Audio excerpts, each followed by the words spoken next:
At one point in ancient history, pre-cataclysm, people began carving out large cities underground.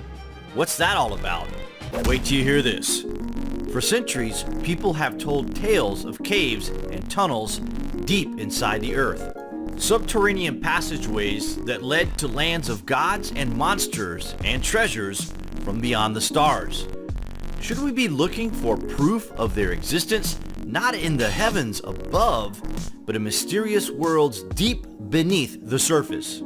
In 1963, a simple home renovation in the town of Derinkuyu led to an extraordinary discovery when a cave wall was opened, revealing a passageway to an underground city tens of thousands of years old and more than 280 feet deep. It is mind-blowing and is just one example of hidden knowledge of a civilization that could not live on the ground level of the earth. There are 15,000 ventilation shafts going down to the deepest levels of the ancient city. Incredibly, the number of rock rooms that were found could hold an estimated 1 million people. There was even evidence of religious centers, storerooms, wine presses, and stables for livestock. It would have been a massive undertaking for any civilization, even in modern times with modern equipment. But in those days, it would have been unimaginable. You could easily put it on a par with the undertaking equal to the pyramids at Giza. It is mind-boggling to understand how they could have done this. Perhaps they had help from some other civilization. But just who built this massive underground city? And what mysterious force drove them to live underground? Why would people want to live deep underground in these caverns? It is as if they knew something was coming, something massive, indeed, a cataclysm. Perhaps the builders of the pyramids were the same race of beings that built these underground cities all around the globe. Perhaps they convinced humans across the world that they could avert the cataclysm if they waited it out underground. Perhaps some civilizations still exist deep within the earth today. Remember, we told you NASA received distress signals from within the earth at no less than 6 locations worldwide since the early 1990s.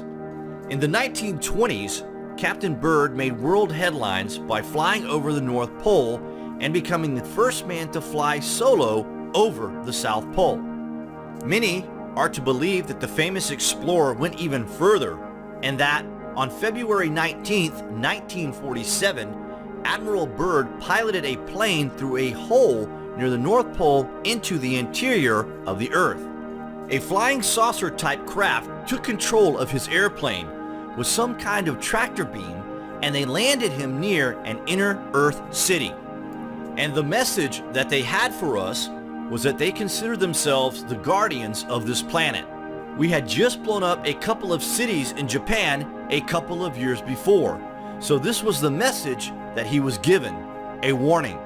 But when Byrd got to Washington, they put a lid of secrecy on this, that this was not to go public at any cost. Some say Admiral Byrd's own account of this flight into the hollow earth is detailed in his secret diary published in the 1990s, almost 4 decades after his death. The rumor was he found a world of flying machines and people and more advanced machinery than that of the surface people.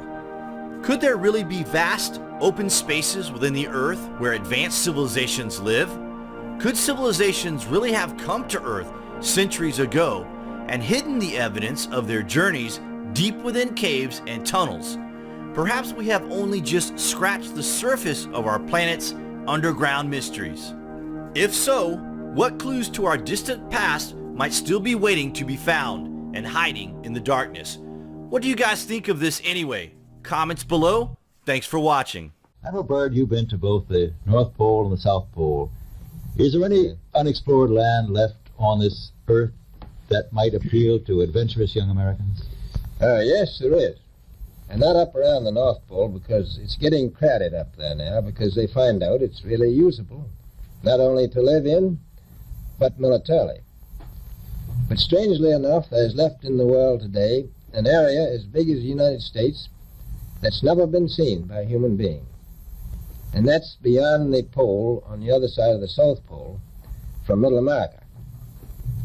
And I think it's quite astonishing that there should be an area as big as that unexplored. I tell you one reason they're interested. It's by far the most